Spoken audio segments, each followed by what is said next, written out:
राहाता तालुक्यातील शिर्डी इथून भिक्षुकांना उचलून विसापूर या ठिकाणी केलेल्या मारहाणीमुळे भिक्षुकाचा मृत्यू झाल्याची घटना जिल्हा शासकीय रुग्णालयात 8 एप्रिलला घडली।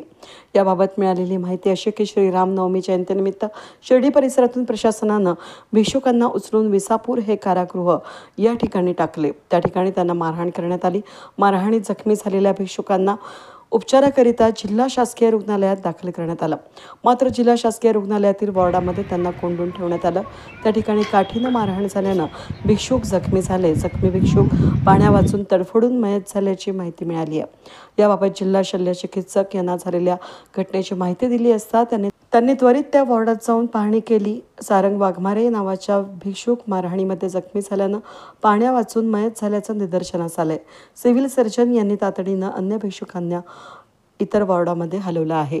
ते आम्ही शिर्डीला होतो, ते आम्हाला शिर्डीला भंगार करता असताना आम्हाला त्यांनी उचलून आणल्याच्यानंतर आम्हाला डायरेक्ट विसापूरला नेलं।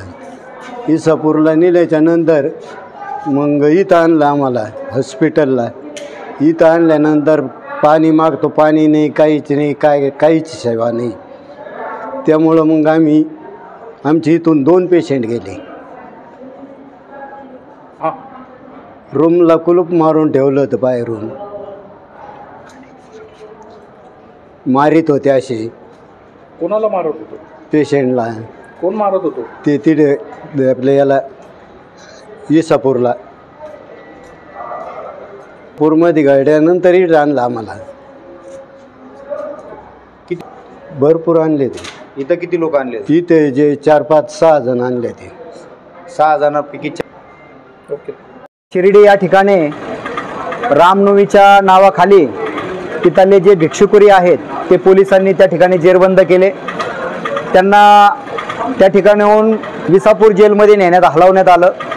विसापूर जेलमध्ये काही भिक्षुकांची जी काही तब्येत आहे ती अचानक खालावल्यामुळे त्यांना नगरच्या सिव्हिल हॉस्पिटलमध्ये आणलं। आदरणीय आमचे सारंगजी वाघमारे आहेत, ते आमचे एक धर्मगुरूचे वडील आहेत की ज्यांनी बौद्ध धम्माला या ठिकाणी आपला मुलगा दान दिलाय। अशा सारंग वाघमारे यांना संशयित रूपी भिक्षकरी म्हणून त्या ठिकाणी उचलण्यात आलं आणि त्या ठिकाणी त्यांचा आज दुर्दैवी या ठिकाणी मृत्यू झाला।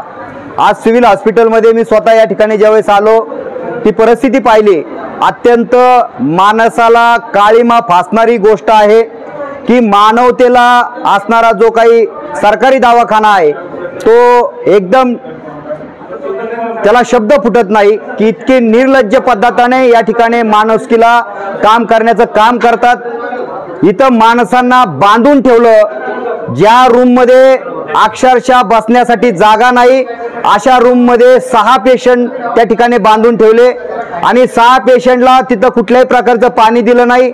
ज्यावेळेस मी सिव्हिल सर्जनला या ठिकाणी घेऊन आलो त्यांनी स्वतः ही वस्तुस्थिती पाहिलेली आहे की जे भिक्षुकरी असतील किंवा जे काही पेशंट असतील ते त्या ठिकाणी पाणी करत होते आणि आमच्या समोर एक तरफडून माणूस त्या ठिकाणी आम्ही खाली सांगितलं होतं डॉक्टरला की तिथं माणसं दगावण्याची क्षमता आहे, तर तिथं हातपाय खोडीत असताना आमच्या समोर एकाने प्राणघात त्या ठिकाणी केलेला आहे।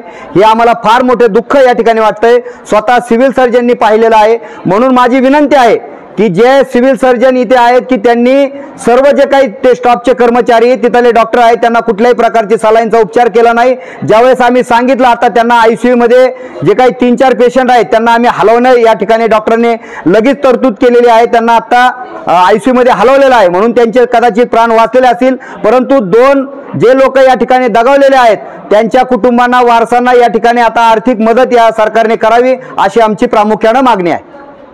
ठिकाणी जे अल्कोहोलिक पेशंट असतात, ज्यांना सिम्पटम्स असतात त्यांना ॲडमिट केलं जातं।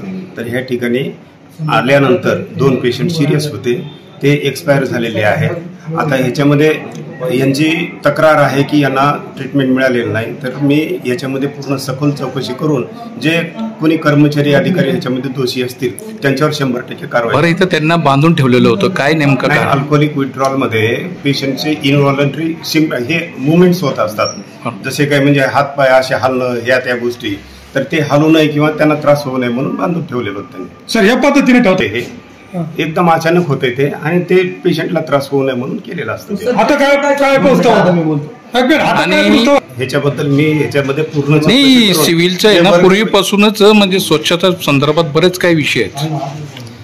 वैद्यकीय अधीक्षकापासून ACS पासून ते क्लास 4 पर्यंत जे कोणी याच्यामध्ये दोषी सापडतील त्याच्यावर 100% मी कारवाई करतो. आता नातेवाईक पूर्वी आमचा भाऊ सारंग धर्मदुकर वाघमारे हा लोकल माणूस असताना त्याला भिकारी या संशयातून उचलून आणलं इथं.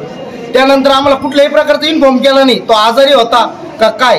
त्यानंतर आम्हाला सकाळी फोन आला की तुमचं पेशंट दागावलं आणि ज्या वेळेस आम्ही इथं येऊन बघितलं तर या ठिकाणी जे सगळे पेशंट अक्षरशः बांधून ठेवलेले त्याला कुठल्याही प्रकारचं पाणी नाही, ट्रीटमेंट नाही, तिथं फॅन चालू नाही, दरवाजा लावून जो या हॉस्पिटलचा अधिकृत कर्मचारी नाही तो कर्मचारी तिथं आहे. आणि यानंतर आम्ही बघितलं तर त्या पेशंटला कुठलीही कारवाई म्हणजे कुठलीही ट्रीटमेंट चालू नव्हती आणि ट्रीटमेंट नसताना ते पेशंट पाणी करतायत तरी यांचे लोक त्यांना पाणी देत नाही. ज्यावेळेस आम्ही जबरदस्तीने त्या रूममध्ये घुसलो त्या पेशंटला सोडलं, त्यांना पाणी पाजलं आणि आम्ही वैद्यकीय अधीक्षकांकडे गेलो की साहेब या लोक ट्रीटमेंट करा नाही तर एखादा पेशंट दागावेल. आणि दुर्दैवाने 5 मिनिटातच तिथं लगेच पेशंट दागावला. आणि ही पूर्ण भोंगळा कारभार चालू आहे. हा लोक जगावण्याचं हॉस्पिटल आहे की लोक मारण्याचा अड्डा आहे हे आम्हाला कळत नाही. नातेवाईक म्हणून आमच्या तीव्र भावना आहे का या ठिकाणी पूर्ण याच्यातले असलेले स्टाफ वैद्यकीय अधीक्षक या सगळ्यांवर कारवाई झाली पाहिजे, या सगळ्या कर्मचाऱ्यांवर कारवाई झाली पाहिजे. तशी आम्ही आमच्या पेशंटच्या बॉडीला हात लावणार नाही. आम्ही त्या पेशंटला 5 मिनिटापूर्वी भेटून शिर्डी पोलीस स्टेशननी कारवाई केली. त्याच्यावर भिकारी या संशयाने त्याला उचलून आणलं होतं, त्याला विसापूरला नेलं होतं भिक्षकरी कारागृहात. आणि भिक्षकरी कारागृहात नेला असताना तो आजारी पडला असं यांचं म्हणणं आहे. तो जर आजारी पडला तर तुम्ही आम्हाला घरच्याला इन्फॉर्म केलं का तो आजारी. तुम्ही पेशंट डेड झाल्यावर आम्हाला इन्फॉर्म करताय की तुमचं पेशंट गेलंय. कदाचित तुम्ही जर आम्हाला आधी जर सांगितलं असतं तुमचं पेशंट आजारी झालंय तर आम्ही त्याला चांगल्या हॉस्पिटलला नेऊन आज आमचं पेशंट वाचलं असतं.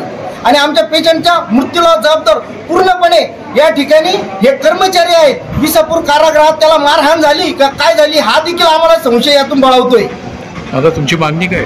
आमची मागणी हीच आहे की आमचा जो भाऊ होता हा भिक्षेकरू नव्हता, त्याला उचलणारे शिर्डीतून उचलणारे कर्मचारी असतील, पोलीस असतील किंवा विसापूर कारागृहातील जे कर्मचारी असतील व इथले या हॉस्पिटलचे जे कर्मचारी स्टाफ यांच्या सगळ्यांवर कारवाई झाली पाहिजे. यांच्या सगळ्यांवर जोपर्यंत कारवाई होणार नाही तोपर्यंत आम्ही आमच्या भावाच्या मृतदेहाला उचलणार नाही.